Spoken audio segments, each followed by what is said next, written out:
అమ్మనబ్రోలు గ్రామంలో ఇప్పుడు మీరు అందరూ వచ్చారు కాబట్టి మీడియా వాళ్ళు కూడా అమ్మనబ్రోలు అన్ని ఏరియాలపై మీరు పెట్టండి.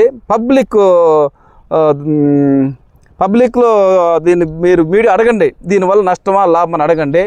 ఊర్లో ఉన్నది 99% ఎంత ప్రాబ్లమ్ అని చెప్తారు వాళ్ళు. లేడీస్, అన్ని కులాల వాళ్ళు, అన్ని మతాల వాళ్ళు అంటే ఎంత ఇబ్బంది పడుతున్నారు మీరే డైరెక్ట్గా కనుక్కోండి. పబ్లిక్ ఒపీనియన్ తీసుకోండి, దాంట్లో క్లియర్గా మీకు అర్థమైంది. మేము చెప్పడం అది పొలిటికల్లో ఇంకోటి కాదు.